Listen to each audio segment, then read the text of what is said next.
porque se nos fueron acumulando muchas preguntas últimamente, las últimas semanas, los últimos días, respecto al sistema penal procesal.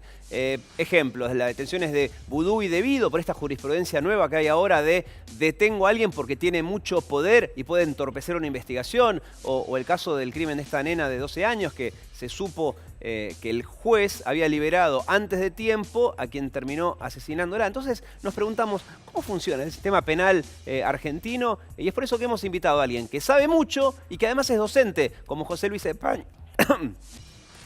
Me pongo mal, en situaciones así me pongo mal. La venía dribleando, doctor, sí. Pero finalmente caí. Les decía, el doctor José Luis España, que es abogado penalista, presidente del Foro Nacional de Abogados Penalistas y además les decía, es docente. Lo primero que le quiero preguntar, un tema político, que por ahí es el más fácil de explicar, porque después nos metemos en dramas personales, ¿no?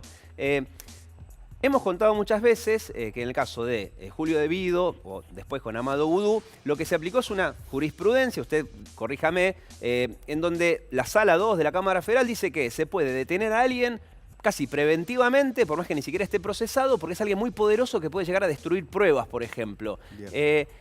¿Esto existió en algún otro momento en el país o en países limítrofes? Sí. ¿Es algo nuevo? En realidad hay dos razones por las cuales se puede detener preventivamente a una persona sin condena. Sí.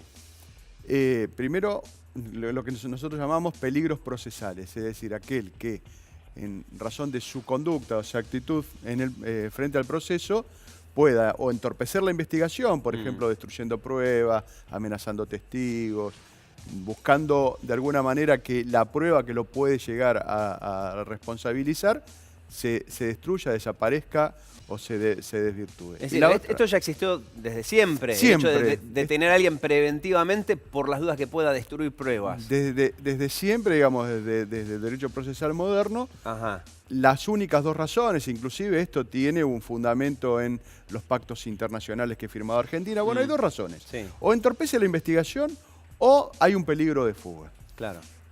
Ahora, estas dos cuestiones tienen que ser, no pueden ser abstractas y decir, bueno, por las dudas. No, tiene que haber razones concretas para poder aplicar el dictado de una prisión preventiva, que en realidad es un anticipo de pena, porque claro, es lo mismo que la pena, está detenido en las mismas condiciones que un condenado, en la cárcel. Está habiendo tanta gente que incluso es condenada, pero que sigue libre porque, bueno, falta el doble conforme, ¿no? No, sí, porque un además, segundo tribunal confirma exacto, la primera condena. Entonces, en este caso llamó la atención que, por más que ni siquiera esté procesado... A mí también, a todos nos llamó la atención. Y a veces la gente juzga como con doble vara, ¿no? Depende de la persona en cuestión. Sí, bueno, inclusive hasta los mismos abogados, los mismos colegas, yo esto lo he debatido mucho en las redes sociales. Nosotros todos los días vemos gente privada de la libertad por razones que no tienen que ver con una condena y que tienen que ver con la posibilidad de entorpecer la investigación o la posibilidad de profugarse. Ahora tiene que haber razones concretas, es decir, hechos concretos demostrativos de que Vudú o cualquier persona sometida a un proceso penal va a entorpecer la investigación. Claro. En este caso, la Sala 2 lo hizo con el caso de Julio Debido, pero aparentemente en el caso de Julio Debido sí hubo maniobras concretas tendientes a hacer desaparecer prueba. No sé si obviamente se le pueden adjudicar a él, pero sí a gente de su entorno. Claro. Pero en el caso de Vudú no es así. Y Vudú siempre se sometió al proceso. Vudú siempre acudió cada vez que la justicia se lo solicitó, independientemente de quién fuera, ¿no? Entiendo.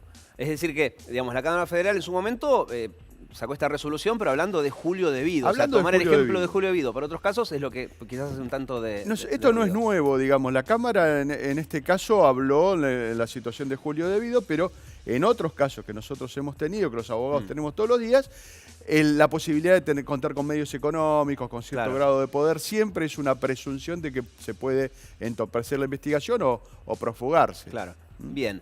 Le cambio de tema, aprovechando que está acá, porque sabemos que es poco tiempo y tengo varias cuestiones por delante. Esto es una pregunta que me surge cada vez que veo una serie que viene sobre todo de Estados Unidos. Yo, y no sé si esto es lo estoy reduciendo mucho, ¿no? Pero Yo veo que en Estados Unidos, por ejemplo, existe esto de detener a alguien por 2 días. Si comete, no sé, alguien se roba una billetera en un colectivo, no merece 5 años de cárcel. Tampoco merece que no pase nada. Entonces, yo noto que está esto de 2 días preso, 7 días preso, uno comete algo más grande, le pega a un indefenso, felonía, pequeño delito. 3 meses preso, exactamente. Y noto que en la Argentina la tendencia suele ser algo así como, si te condenan por más de 3 años, ahí sí vas a la cárcel. Si te condenan por menos de 3 años, si no tenés antecedentes, no vas a la cárcel. O sea, es o 4 años en Devoto o nada. Claro, ¿Por qué pasa eso? Sí, porque hay una desproporción en las penas. En realidad, el código lo que dice que hasta las penas de hasta 3 años, en el caso de los primarios... ¿Primarios qué sería? Primarios es aquel que comete por primera vez. Claro, no tiene antecedentes. Es condenado por primera vez. Entiendo. Aquel que es condenado por primera vez se puede, digamos, las penas de corta duración. Claro, porque las penas efectivas de corta duración se ha demostrado que no tienen ningún efecto, ningún efecto positivo.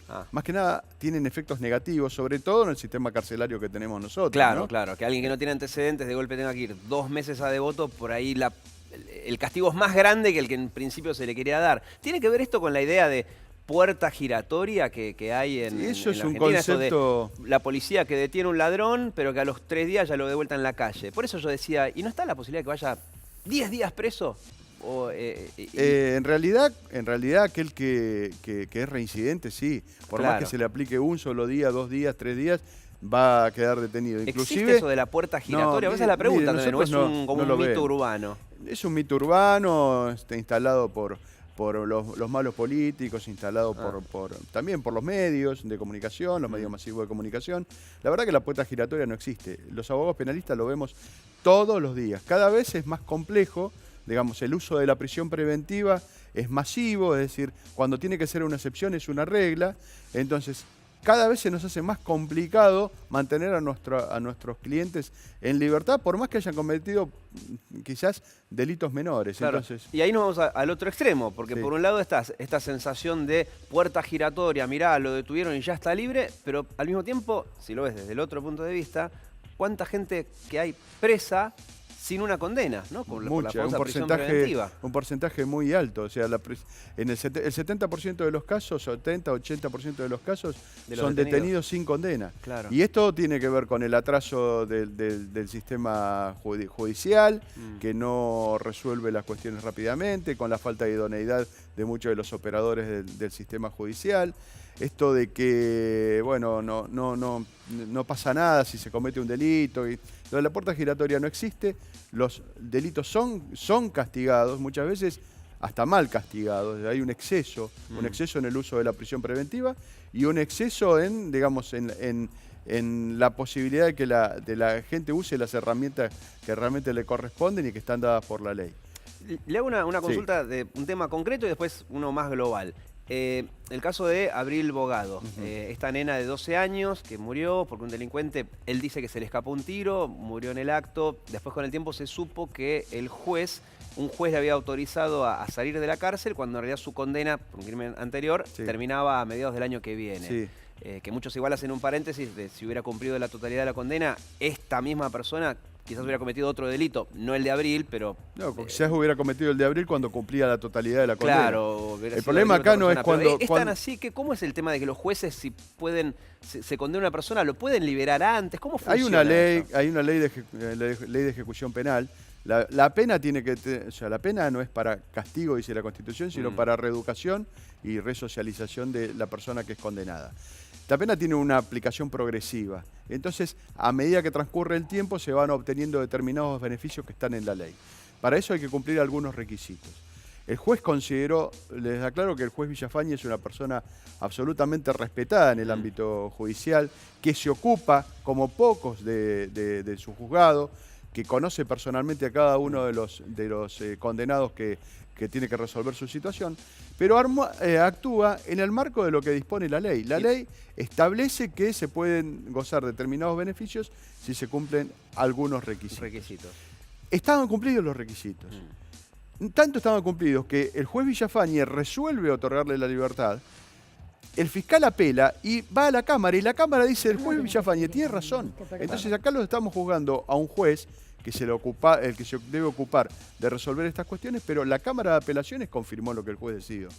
Ahora, ¿podemos actuar fuera del marco de la ley? ¿Los jueces pueden? No, no pueden actuar fuera del marco de la ley. La ley establece estos derechos para los imputados y deben otorgarse si se dan las condiciones. ¿Y está bien en la ley en ese sentido? Mire, hace 3 años atrás se quiso hacer una reforma de la ley para que las penas se cumplan de punta a punta.